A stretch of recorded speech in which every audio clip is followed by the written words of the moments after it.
the Lamb of God who takes away the sins of the world.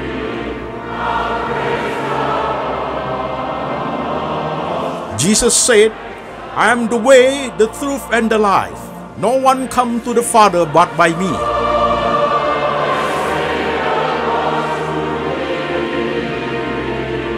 For God so loved this world, so he gave his one and the only Son. Whoever believes in him shall not perish, but have eternal life. Shalom saudara-saudara sekalian, saya Pendeta Antoni Chang. Senang sekali bisa bertemu dengan saudara-saudara sekalian yang ada di kota-kota di Indonesia dan saudara-saudara yang ada di kota-kota di luar negeri. Shalom, sampai ketemu hari ini saudaraku. Hari ini kita akan membahas tema ketika aku bersaksi dalam seri yang kedua. Namun sebelum kita masuk ke pembahasan tema tersebut, ada informasi yang perlu saya beritahukan kepada saudara sekalian. Ketika saudara masuk di YouTube channel saya, saudaraku, ketika saudara masuk di YouTube channel saya, silakan klik subscribe dan lonceng supaya setiap khotbah saya yang terbaru dirilis secara otomatis sudah ada notifikasi otomatis di gadget saudara, sehingga mempermudah saudara untuk menonton atau ikut ibadah. Demikian informasi. Tuhan Yesus memberkati. Mari saudaraku, sebelum kita memulai, kita berdoa lebih dahulu. Tuhan berkati kami lewat firman hari ini. Tuhan Roh Kudus bekerja di hati kami supaya firman yang kami dengar itu boleh sungguh kami mengerti dengan baik. Beri kami bahasa yang boleh kami mengerti. Beri kami firman-Mu Tuhan. Ajar kami supaya lewat pemberitaan firman ini kami boleh menemukan red line dalam Christian worldview kami, dan intimasi kami with God itu bertumbuh dengan baik.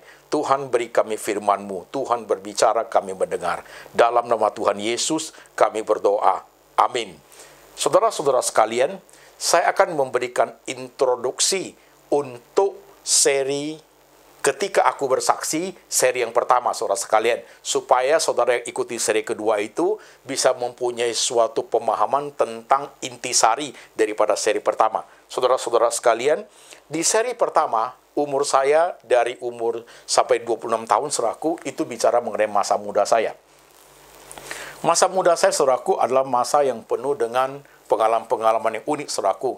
Kemudian saya mengalami depresi, dan di usia 26, depresi itu menjadi akut sekali, sehingga saya mau bunuh diri di Jakarta, di jembatan penyeberangan Hamburg, Jakarta. Tapi Tuhan tolong saya tidak mati, saudaraku. Dan saya percaya Tuhan Yesus di rumah sakit jiwa. Setelah itu, sampai umur 20 tahun, kemudian terjadi pertobatan, saya berubah, bertumbuh rohani saya dengan baik.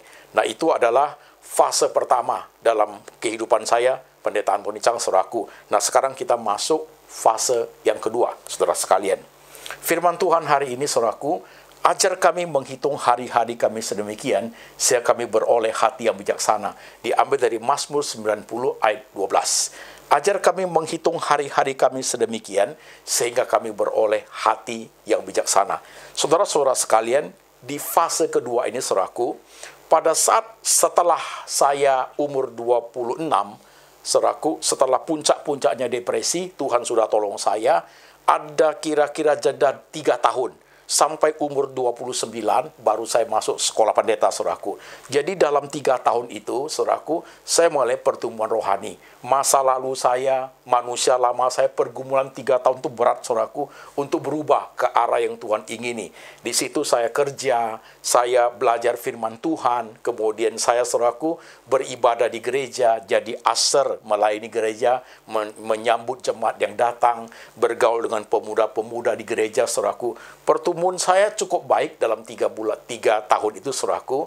Kemudian di samping pertumbuhan seperti itu dalam 3 tahun itu, saya bersama 2 orang pemuda pergi melayani penginjilan, saudaraku.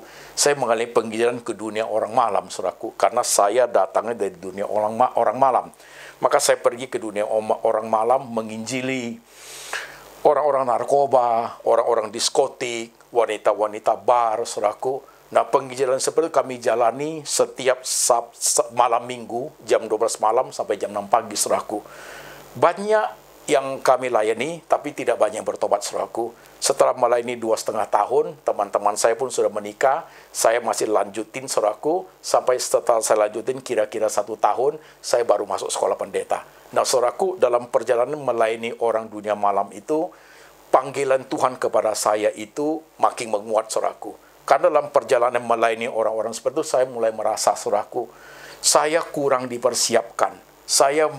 Pengetahuan saya tentang Alkitab itu masih sangat kurang. Saya butuh diperlengkapi lebih baik supaya penginjilan saya itu, pelayanan saya kepada orang-orang itu bisa lebih efektif.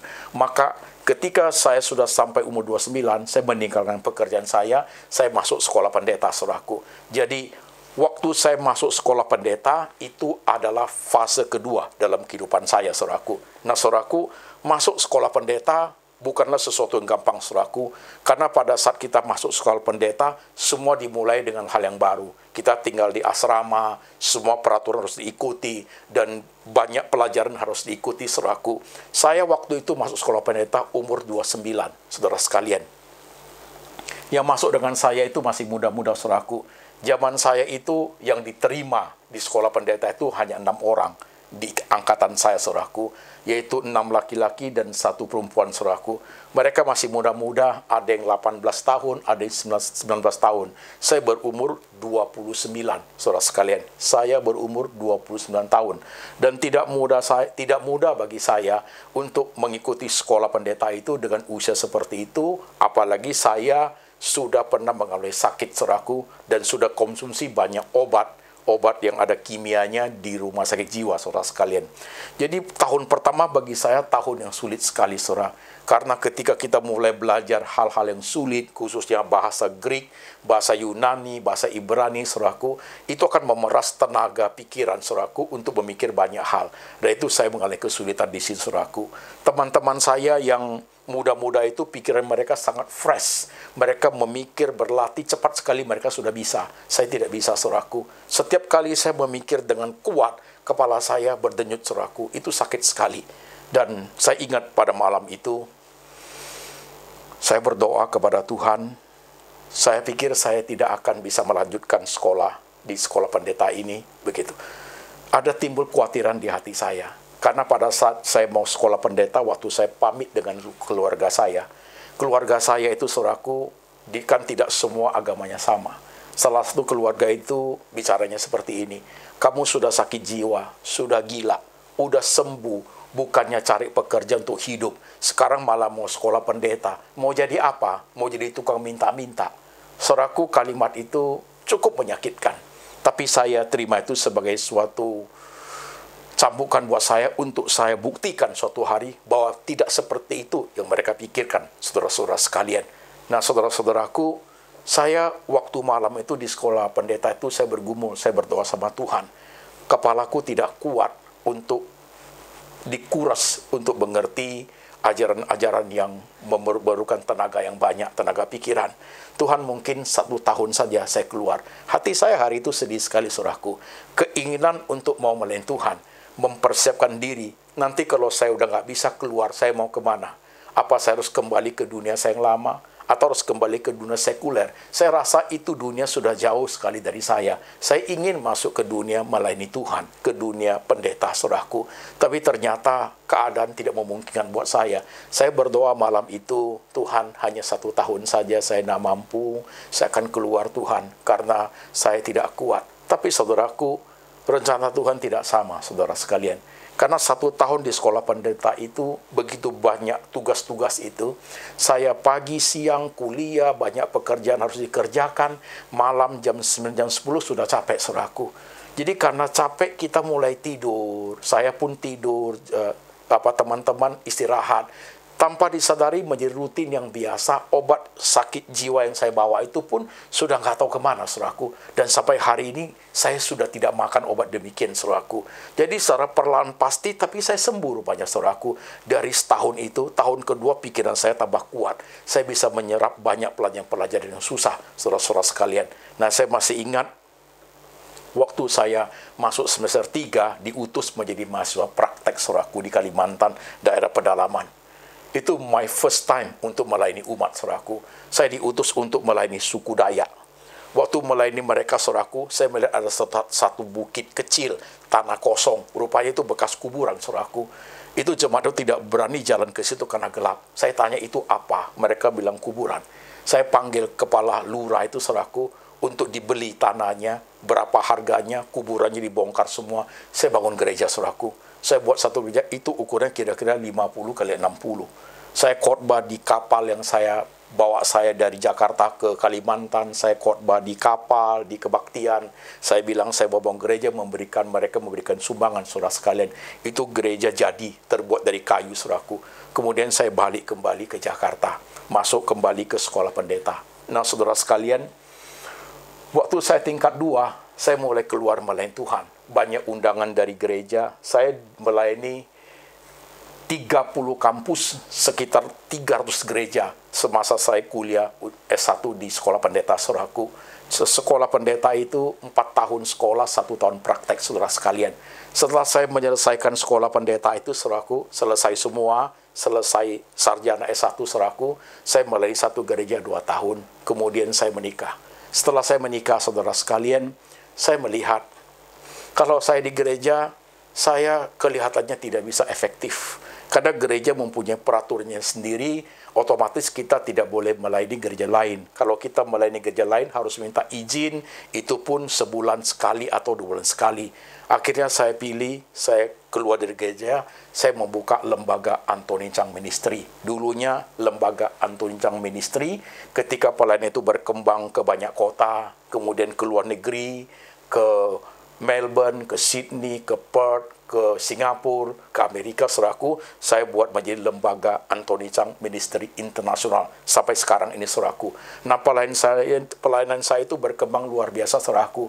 Saya masih ingat, saudaraku, dulu waktu saya penginjilan ke dunia orang malam, saudaraku, face to face, man to man, susah sekali, saudaraku. Yang terima itu banyak ejekan, banyak hinaan. Tapi ketika saya sudah selesai kuliah, saya datang ke gereja, saudaraku. Tuhan sudah sediakan umat buat saya. Saya buat kebangunan rohani di situ. Saya buat KKR. Saya buat seminar, saudaraku. Saya melayani Society Kristen. Saya menjadi milik Society Kristen, saudaraku. Kepada orang-orang yang percaya Yesus Kristus adalah Tuhan dan Juru Selamat. Nah, perjalanan saya, saudaraku, tahun-tahun yang menyenangkan untuk melayani Tuhan, saudaraku. Jadi mulai dari sekolah teologi sampai saya berusia 54, saudaraku, itu fase kedua dalam pelayanan saya selama 25 tahun.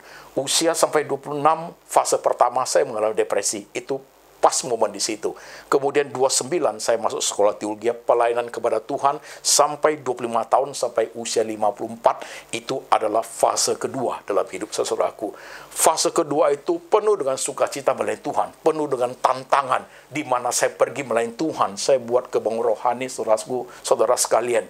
Nah, pada saat saya berusia 54, saudara sekalian, itu merupakan penutupan daripada fase kedua, saudaraku. Ketika saya berusia 54, pada bulan Juli 2019, saudaraku, saya mulai merasa kesehatan saya mulai menurun, saudara sekalian. Saya cepat capek. Kalau saya tidur itu, debaran jantung itu tidak teratur, saudaraku. Maka pada bulan Juni 2019, saya pergi ke Singapura untuk periksa jantung saya. Hasil pemeriksaan jantung, saudaraku, menjelaskan ada 2 titik penyempitan di jantung saya. Di Elmin, yaitu di lingkaran lengkukan itu, saudaraku, 90 dan 95%, saudara sekalian, di 2 tempat.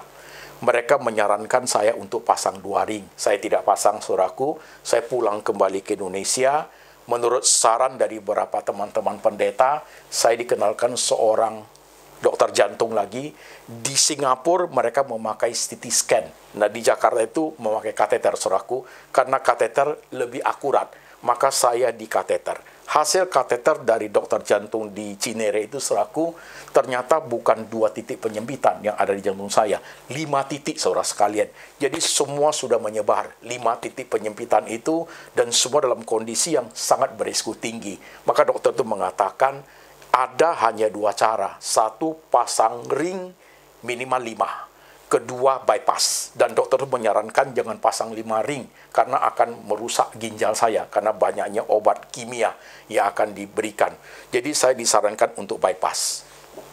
Operasi jantung, saudaraku, saya belum berpikir ke situ karena saya masih bergumul untuk hal, saudaraku.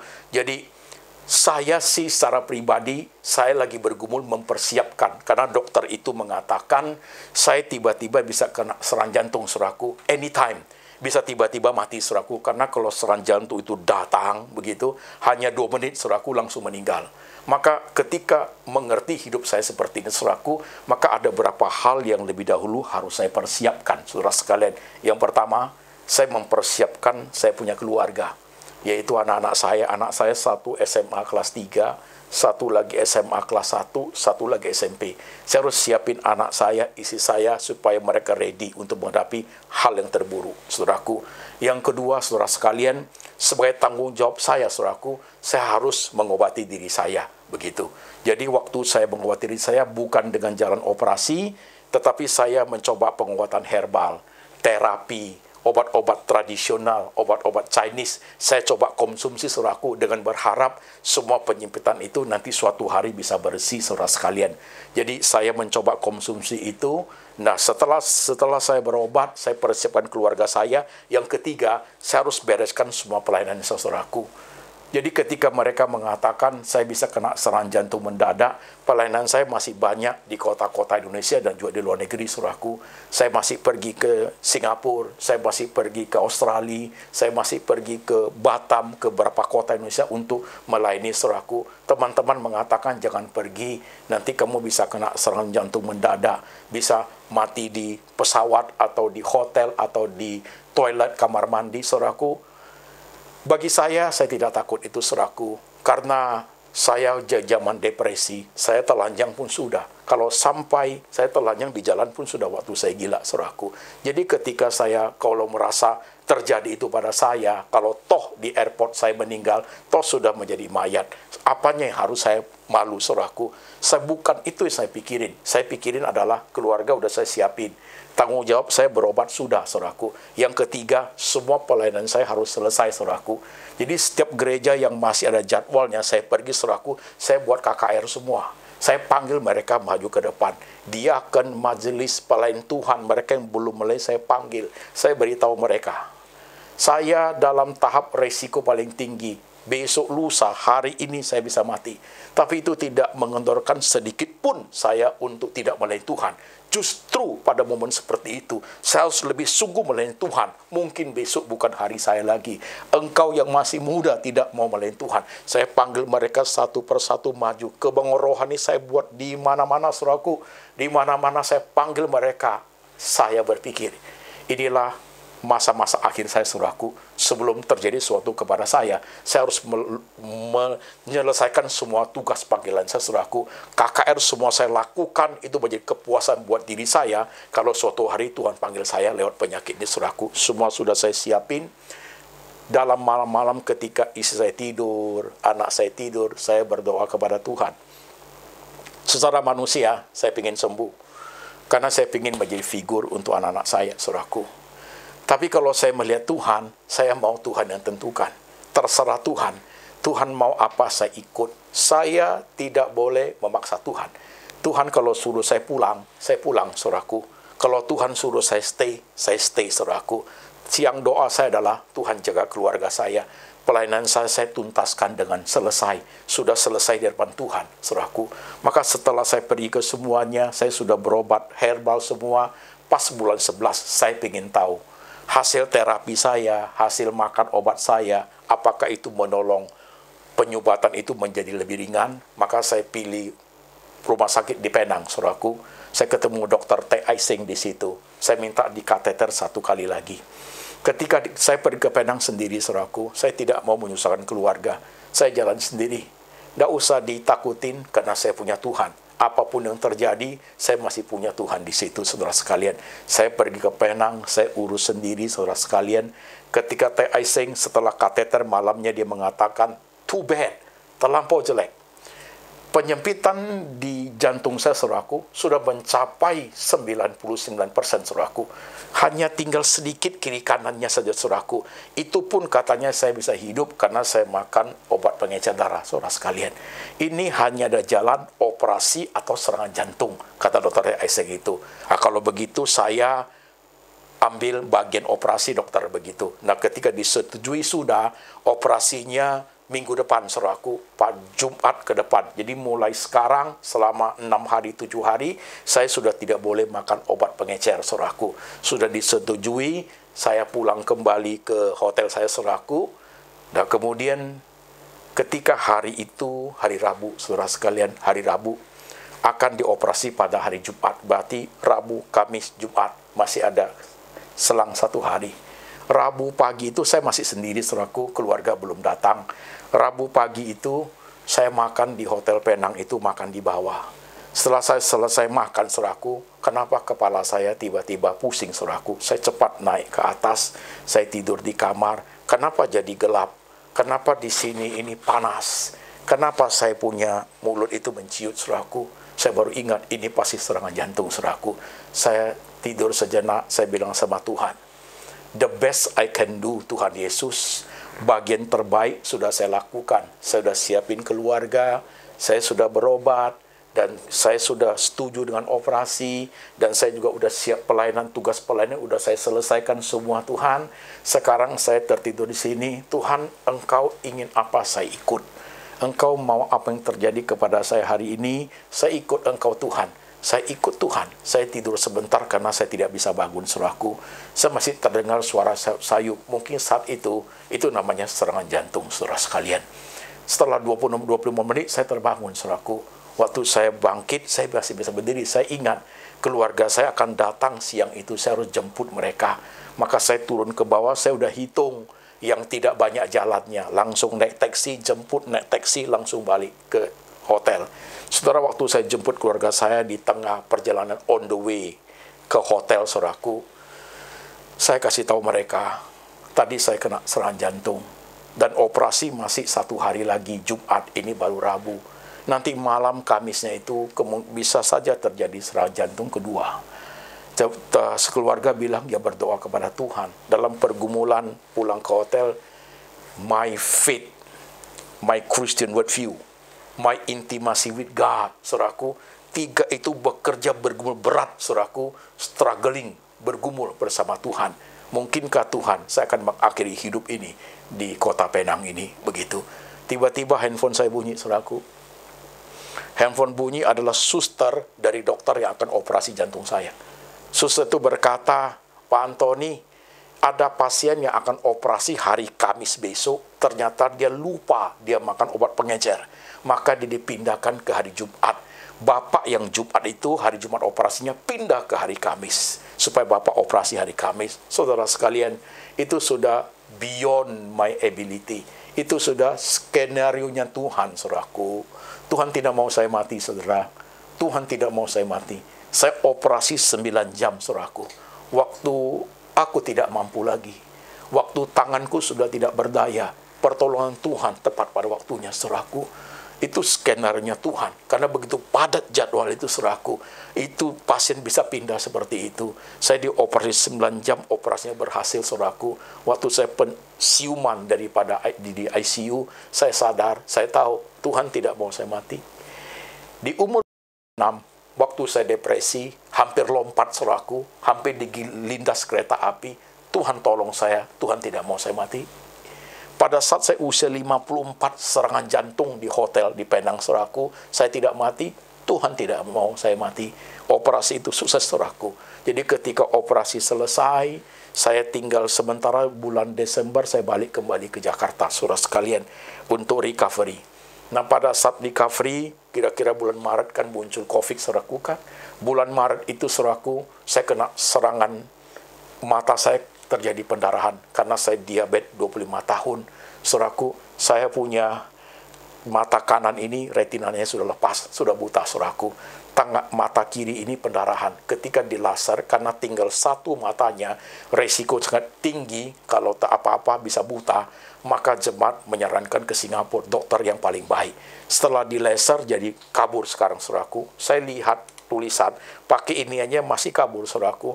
Saya harus lihat pakai pembesar yang tengah, itu pun pelan-pelan lihatnya, saudara sekalian. Sampai hari ini mata saya masih kabur. Saudara melihat fase kedua hidup saya ditutup dengan, saudaraku, saya sukses serang operasi bypass jantung, saudaraku. Tuhan tidak mau saya mati, saudaraku. Tuhan mau saya hidup, berarti ada sesuatu yang mesti saya kerjain lagi buat Tuhan, saudaraku. Saya sudah bilang, Tuhan, saya ingin belajar seperti Paulus. Mati adalah keuntungan. Jikalau saya mau hidup, hidup berbuah bagi Kristus, saudaraku. Dan Tuhan mau saya hidup, Tuhan tidak mau saya mati. Tuhan mau saya hidup, berarti harus ada yang saya kerjakan buat Tuhan, saudara sekalian. Pendarahan di mata saya bukan masalah besar, saudaraku. Saya masih bisa hidup, saudara sekalian. Fase ketiga saya dimulai di tahunnya, saudaraku, dengan mata yang kabur, saudara sekalian. Dengan jantung yang lagi proses penyembuhan. Saya akan jalani fase ketiga ini. Pola yang diterapkan buat saya adalah 26 tahun, fase pertama. Kemudian umur 29 masuk sekolah pendeta. Ditambah pelayanan selama 25 tahun, saudaraku. Umur 54 saya kena serangan jantung, tidak mati, saudaraku. Dari 54 sampai kapan saya tidak tahu, saudara. Mungkin Tuhan kasih 5 tahun, 10 tahun, 15 tahun. I don't know, saudaraku. Fase ketiga saya akan jalani sesuai dengan apa yang Tuhan mau, saudaraku. Sesuai dengan apa yang Tuhan mau. You see now my red line, saudaraku. You lihat hidup saya. Maka sebenarnya pada fase ketiga ini, saudaraku, dalam situasi saya yang tidak baik, ada COVID dan jantung lagi recovery, kemudian mata lagi kabur, saya nggak bisa kemana-mana, saudara sekalian. Tapi saya belajar seperti Paulus. Saudara ingat Paulus di penjara di Filipi, saudaraku. Dia di bawah penjara, tidak bisa keluar. Tapi roh dia, saudaraku, kekuatan dari Tuhan dalam diri dia itu tidak bisa dibendung oleh penjara, saudaraku. Maka dia tulis surat, Thus say the Lord, keluar firman Tuhan dari penjara. Maka keluar surat Filipi, saudaraku. Zaman high-tech seperti ini, karena saya tidak bisa kemana-mana, tapi Tuhan masih mau saya hidup, berarti masih ada yang harus saya kerjakan, saudaraku, untuk Tuhan. Maka ada sermon online seperti ini, yang diproduksi oleh lembaga Anthony Chang Ministry International. Baru berjalan 1 bulan 5 hari, saudaraku. Kita sudah mencapai 1.150 subscriber dan 20.000 viewers, saudaraku, dalam 1 bulan ini, saudara sekalian. Jadi bisa menjangkau banyak jemaat yang di berbagai negara, menjangkau banyak kota-kota di Indonesia, saudaraku. Sama seperti dulu waktu saya sehat, saudaraku. Tuhan itu baik sekali. Dia tahu hati saya, saudara. Tuhan tahu hati saya. Dia ingin saya tidak kecewa, saudaraku. Dia ingin saya tetap bisa melayani kemana-mana dengan caranya Tuhan, saudaraku. Saya bisa stay home, tapi tetap menjadi berkat bagi kota mana saja, saudara sekalian. You see my life. You see my red line, saudaraku. Saya ingin khotbah saya, kesaksian 2 seri, saudaraku, menjadi suatu bagian yang kuat ketika saudara melihat hidup saudara. Nobody can stop us jika roh dalam diri kita, saudaraku, menggebu-gebu untuk Tuhan. Pertama kali saya bertobat sampai hari ini, saudaraku, ya, tidak pernah hilang semangat untuk Tuhan itu, saudaraku. Setiap kali saya berkhotbah, saudaraku, saudara tidak pernah melihat saya asal khotbah. Saya bergeraknya seperti kekuatan dari dalam itu, saudaraku, itu menggebu-gebu untuk Tuhan, saudara-saudara sekalian. Saya ingin, saudara sekalian, waktu dengar khotbah seperti ini, saya mau saudara melihat diri saudara.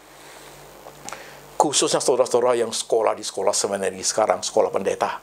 Kau pendeta-pendeta muda, ya, mahasiswa-mahasiswa teologi, ya, saudara sekalian. Pelihara api yang Tuhan beri dalam hatimu itu, saudaraku. Tidak boleh padam oleh karena keadaan, tidak boleh padam oleh karena penyakit, oleh karena ancaman maut sekalipun, saudaraku. Jangan menjadi terbuai oleh karena glamor dunia. Itu menjadi modal seorang hamba Tuhan untuk melayani Tuhan seumur hidup, saudaraku, sampai mati. Saya tidak tahu umur saya berapa, saudaraku, tapi saya mau serving my Lord until the end of my life, saudaraku. Saya ingin melayani Tuhan sampai hebusan nafas terakhir, saudaraku. That is me. Jika kalau suatu hari saya sudah nggak ada, saudaraku, 2 seri khotbah saya, saudaraku, akan menjadi suatu kesaksian hidup yang bisa didengar oleh dari zaman ke banyak orang, saudaraku, bahwa ada pendeta model seperti yang dipakai Tuhan. Saudara sekalian, sampai saat khotbah seperti ini, saya ingin saudara menyimak diri saudara masing-masing. Yang mengkhawatirkan saya, kita itu, iman kita menjadi runtuh, semangat kita melayani Tuhan menjadi kendor. Karena apa? Masalah ekonomi, masalah kesehatan, masalah COVID ini, iman kita menjadi sangat mundur, saudaraku. Karena dipikirkan adalah kehidupan kita sendiri, saudaraku. Sehingga dengan iman kita tidak bisa mengalahkan dunia. Tapi kalau you punya spirit dari Tuhan, roh Tuhan ada padamu, semua peristiwa yang kita hadapi, saudaraku, untuk hidup saja Tuhan kasih. Tuhan tidak mau kita mati. Saudara masih hidup, saya masih hidup. Dengan sandang pangan papan, takutkah engkau? Hidup ini jauh lebih berharga daripada sandang pangan papan. Itu pun masih Tuhan kasih. Engkau takut tidak bisa hidup, saudara sekalian? Lihat diri saya, saudaraku. Aku menjadi saksi hidup. Kemana-mana aku menjadi bonekanya Tuhan. Menjadi alat peraganya Tuhan. Orang melihat di belakang saya ada kebesaran Tuhan. Ada mahakarya Tuhan, saudaraku. Ada kekuasaan Tuhan sedang bekerja. Saudara-saudara sekalian, saya ingin, saudaraku, hari ini, engkau yang mungkin di tempatmu itu sore, pagi, subuh, malam, siang, kau dengar firman Tuhan ini baik-baik, saudaraku. Ini adalah cetusan jiwa saya, ekspresi daripada hidup saya, saudaraku. Untuk saudara lihat, I love Jesus forever. I love Jesus with my heart. I love Jesus with whatever I have, saudaraku, untuk menyenangkan hati Tuhan. Karena saya orang yang berdosa, saya orang yang tidak punya apa-apa, saya orang yang sudah dibuang orang. Tuhan ambil saya, Tuhan pulihkan saya. Ini menjadi suatu hidup yang sangat berhutang budi sama Tuhan. Taunya ingin melayani Tuhan, saudara sekalian. Saya siapin keluarga saya. Semua untuk hidup saya siapin, dan I'm ready, saudaraku, untuk melayani Tuhan di fase ketiga. Whatever happen, bagaimanapun zamannya, mau corona kek, mau corona yang lebih berbahaya kek, saudaraku, still nobody can stop us untuk melayani Tuhan, saudaraku. Karena roh Tuhan ada pada kita, kekuatan itu ada pada kita, karena api dari Roh Kudus itu ada pada kita untuk melayani Tuhan, untuk firman terus diberitakan sampai Tuhan itu datang menjemput kita. Saudara-saudara sekalian, saya ingin hari ini, saudaraku, saudara-saudara yang mendengar firman hari ini, saya berharap hatimu tergugah yang selama ini engkau dengan Tuhan itu terlampau jauh. Kalau bicara tentang Tuhan, tentang kerohanian, kamu anggap remeh, saudaraku. Hari ini engkau melihat hal itu. Hari ini engkau perlu mengevaluasi diri, saudaraku. Kerohanian itu tidak boleh dianggap sepele, saudaraku. Tidak bisa. Itu menjadi modal hidup kita. Ngertikah engkau, saudaraku? Mengertikah engkau akan hidup? Tahukah engkau apa yang Tuhan maksud hari ini? Bisakah engkau melihat dua seri hidup saya ketika aku bersaksi sebagai suatu red line dalam hidup saya, dan saudara melihat suatu pola yang fleksibel? Saudara bisa melihat hidup saudara masing-masing, di mana tangan Tuhan bekerja, saudaraku. Saya melihat tangan Tuhan bekerja di masa muda saya. Saya melihat tangan Tuhan bekerja di masa saya masuk sekolah pendeta. Saya melihat tangan Tuhan bekerja di masa-masa saya masuk ke fase ketiga, saudaraku. Dan saya melihat tangan Tuhan bekerja di setiap bagian hidup saya. Tidak ada satu bagian pun Tuhan tidak ada di situ, saudaraku. I see my Lord Jesus help me. Saya melihat kuasa Tuhan itu menolong saya, saudaraku.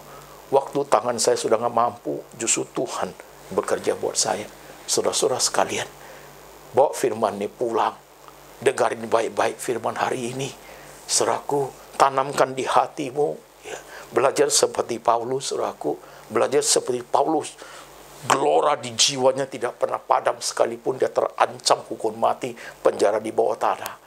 Fisiknya boleh dikurung, tapi semangatnya, kekuatannya tidak pernah akan pudar, saudaraku. Bahkan Paulus mengatakan, aku ingin tubuhku, matiku, hidupku, Yesus dimuliakan. Dia ingin 3 point, saudaraku. Hidupnya, tubuhnya, matinya. Orang mendengar matinya pun, iman jemaat itu hidup. Dia mau itu, Paulus, saudaraku. Paulus mau itu.